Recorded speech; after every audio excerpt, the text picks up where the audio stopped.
Сәлеметсіңдер ме, құрметті оқушылар?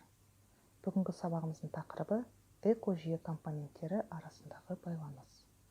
Сабақтың мақсаты экожүйе құрамдас бөліктерінің өзара байланысын график түрінде көрсету және түсіндіру.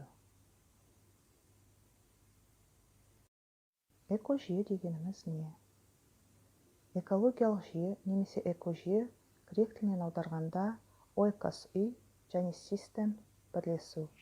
Бірлесіп тіршілік ететін ағзалар мен олардың тіршілік ету жағдайларының жиынтығы. Суретте экожүйе көрсетілген. Экожүйе термині сіздерге 5-ші сыныптан таныс. Суретте көріп тұрғандарыңыздай күн, су өсімдіктері, ұлу, балық, бақа, итшабақтар, шыбын экожүйені құрайды, яғни компоненттері болып табылады. Экожүйе терминін енгізген ғалым 1935 жылы Тенсли енгізді. Тенсли анықтамасы бойынша экожүйе дегеніміз зат және энергия айналымы өз ішінде де, сыртпен де үздіксіз орын алатын өлшемсіз компоненттерден құралған тұрақты жүйе. Экожүйе компоненттері екіге бөлінеді: абиотикалық, жансыз табиғат компоненттері немесе экотоп. Биотикалық, жанды табиғаттың компоненттері биоценоз деп аталады. Суретте биоценоз бен экотоптың түрлері бейнеленген. Биоценоз өсімдіктер дүниесі, жануарлар дүниесі және микроорганизмдер дүниесінен тұрады. Экотоп болса климаттан және геологиялық ортадан, яғни тау-тас топырақтардан тұрады.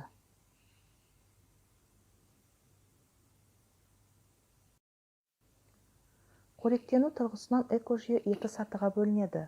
Жоғарғы автотрофты, өздігінен қоректенетін саты немесе жасыл белдеу деп атайды. Бұл саты құрамында продуценттер, хлорофилл бар өсімдіктер мен олардың бөліктерін қамтиды. Жасыл белдеуге кіретін организмдер автотрофты немесе түзуші деп аталады. Бұл организмдердің басты ерекшелігі фотосинтез үдерісінде биорганикалық заттардан органикалық заттар түзе алуы болып табылады. Төменгі гетеротрофты, басқалармен қоректенетін саты немесе қоңыр белдеу.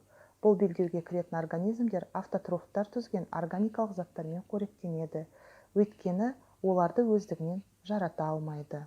Олар гетеротрофтар немесе консументтер, яғни тұтынушылар деп аталады.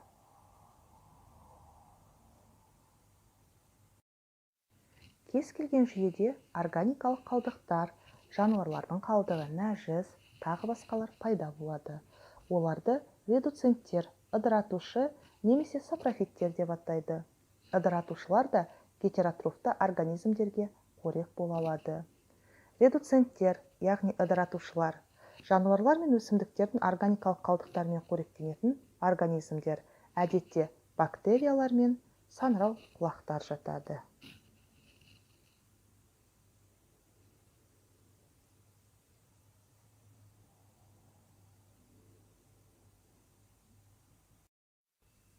Суретте көріп тұрғандарыңыздай, құстар балықтармен қоректенеді, балықтар шаяндармен қоректенеді, шаяндар майшабақтармен қоректенеді, майшабақ құртпен қоректенеді, құрттар өсімдік тамырлармен қоректенеді, әртүрлі қалдықтармен қоректенеді. Яғни табиғатта экожүйелердің байланысы үздіксіз жүріп тұрады, бір-бірімен тығыз байланыста болады деген сөз. Ал енді балалар, кезек тапсырмаға келді. Сіздерге сурет берілген. Осы суреттегі экожүйеге атау беріңіздер. Одан кейін биоценоз, экотоп бағандарына экожүйенің компоненттерін жазыңыздар.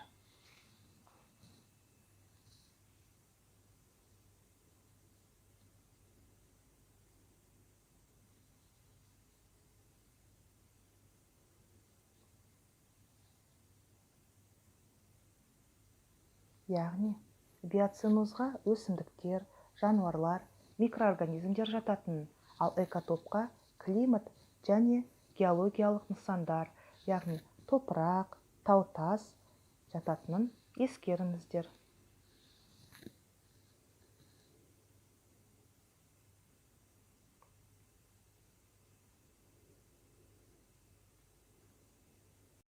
Тапсырманы орындап болсаңыздар, үй тапсырмасын жазып алыңыздар. Сіздерге сурет берілген.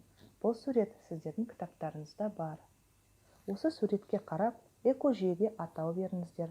Осы экожүйе компоненттерінің байланысын дәптерге сызба түрінде көрсетіңіздер. Олардың қайсысы продуцент, яғни түзуші, редуцент, ыдыратушы, немесе консумент, тұтынушы болатынын жазыңыздар. Сабақтың рефлексиясын SMS әдісі арқылы, маған SMS хабарлама жазу арқылы талдаймыз. Назарларыңызға көп рахмет. Сабақ рахмет деген. Келесі кездескенше, хош, сау болыңыздар.